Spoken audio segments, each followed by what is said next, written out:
పోలీసులు సీరియస్ అయ్యారు. కృష్ణా జిల్లాలో కోడి పందాల బరులను పోలీసులు ధ్వంసం చేశారు. బిల్లనపల్లిలోని ఓ తోటలో కోడి పందాల కోసం బరులు ఏర్పాటు చేశారు. ట్రాక్టర్లతో ధ్వంసం చేశారు పోలీసులు. ధ్వంసం చేసిన బరుల వద్ద హెచ్చరిక బోర్డును ఏర్పాటు చేశారు. కోడి పందాలు నిర్వహిస్తే కఠిన చర్యలు తప్పవని పోలీసులు వార్నింగ్ ఇస్తున్నారు.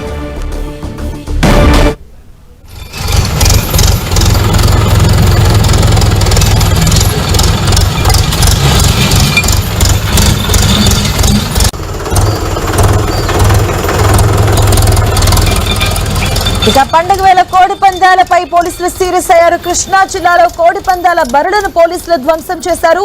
బిల్లనపల్లిలోని ఓ తోటలో కోడి పందాల కోసం ఏర్పాటు చేసినటువంటి బరులను పోలీసులు ధ్వంసం చేయడం జరిగింది. ట్రాక్టర్ తో ధ్వంసం చేసినటువంటి దృశ్యాలు మనం చూస్తూ ఉన్నాం. ధ్వంసం చేసిన బరుల వద్ద హెచ్చరిక బోర్డ్స్ ను కూడా ఏర్పాటు చేశారు పోలీసులు. దీనికి సంబంధించిన పూర్తి అప్డేట్స్ మా కరెస్పాండెంట్ జయరాజ్ అందిస్తారు. జయరాజ్,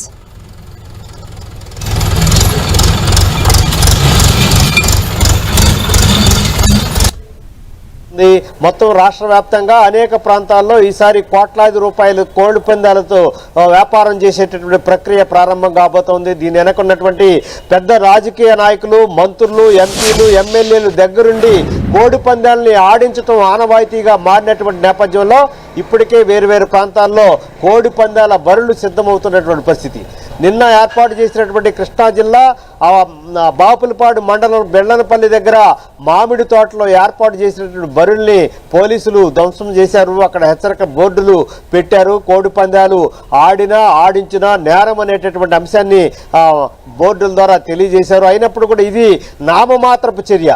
పోలీసులు కానీ మంత్రులు కానీ ఎవరు కూడా దీన్ని ఆపేటటువంటి పరిస్థితి లేదు.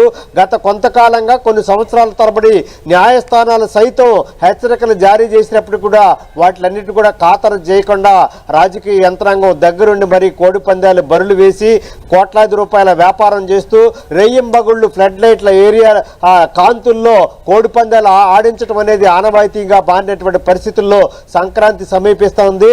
మొత్తం మీద కృష్ణా, గుంటూరు, పశ్చిమ గోదావరి, తూర్పు గోదావరి జిల్లాల్లో అత్యధికంగా కొన్ని వందల కోట్ల రూపాయల వ్యాపారం కోడి పందాల ద్వారా జరుగుతుంది.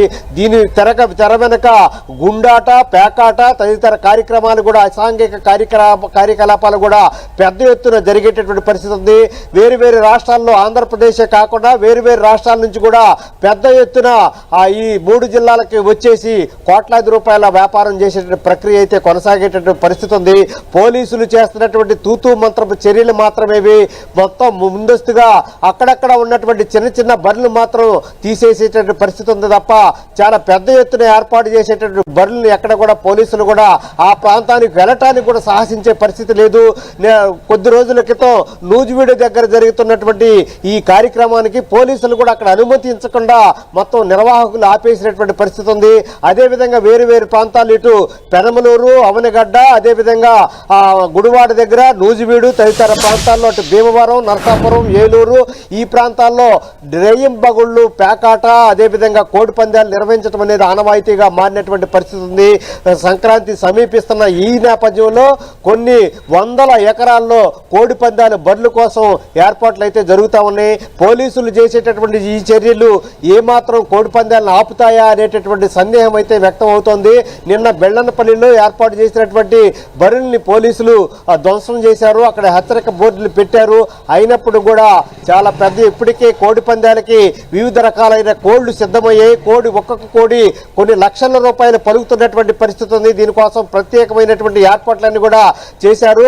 3 జిల్లాల్లో 3 రోజుల పాటు దాదాపు 500 కోట్ల రూపాయలకు పైగానే వ్యాపారం జరుగుద్దనేటటువంటి అంచనాలు ఉన్నటువంటి పరిస్థితుల్లో ప్రభుత్వం అయితే కోడి పందాలు నిర్వహించబోమని చెబుతున్నప్పుడు కూడా ఎక్కడికక్కడ రాజకీయ నాయకులు, మంత్రులు, ఎమ్మెల్యేలు, ఎంపీలు దగ్గరుండి మరి కోడి పందాలు నిర్వహించడం అనేది ఒక సాంప్రదాయ క్రీడగానే చెబుతూ ఈ కోడి పందాలు నిర్వహించడం ఆనవాయితీగా మారుతున్నటువంటి ఈ పరిస్థితుల్లో నిన్న జరిగినటువంటి ఈ సంఘటన కేవలం కంటి తుడుపు చర్య మాత్రమే పోలీసులు చేసింది తప్ప రాబోయే రోజుల్లో పెద్ద ఎత్తున కోడి పందాల బరుల్ని సిద్ధం చేస్తా ఉన్నారు. అక్కడ కోట్లాది రూపాయల వ్యాపారం చేయడానికి అన్ని రకాల సిద్ధమవుతున్నటువంటి పరిస్థితి ఉంది. కోడి పందాలని ఆపటం అనేది అసలు సాధ్యమా అనేటటువంటి ప్రశ్న అయితే ప్రస్తుతం తలెత్తుతా ఉంది. జయరాజ్, అంటే ఈ నేపథ్యంలో దీనికి సంబంధించి కూడా ఈ అంశానికి సంబంధించి విభిన్న వ్యాఖ్యలు కూడా వింటూ ఉన్నాం. అంటే ఇది వినోదపరంగానే మేము చేస్తామని కొంతమంది అంటుంటే, తమిళనాడులో జల్లికట్టుకి అయితే ఎలా అయితే అనుమతి ఇచ్చారో వీటికి కూడా అనుమతులు ఇవ్వాలని కూడా ఈ మధ్య దగ్గర కొన్ని రకాల వ్యాఖ్యలు కూడా చూస్తున్నారు. దీనిపైన ఎలా స్పందిస్తున్నారు? మాధవి, వాస్తవానికి మామూలుగా కోడి పందాలు నిర్వహించడం అనేది సాంప్రదాయ క్రీడ. కానీ విషం పూసినటువంటి కత్తుల్ని కోళ్ళు కట్టడం, కోడికి కత్తులు కట్టి వాటిల్ని రక్తం పారే విధంగా బరుల్లో పందాలు వేయటం అనేది అది చట్టవిరుద్ధం, చట్ట వ్యతిరేక కార్యక్రమం. అది ఏమాత్రం కత్తులు కట్టకుండా, విషము పూసినటువంటి కత్తులు లేకుండా సాంప్రదాయక క్రీడగా అయితే కోళ్ళు కత్తులు కట్టకుండా మామూలు పందాలు వేయచ్చు.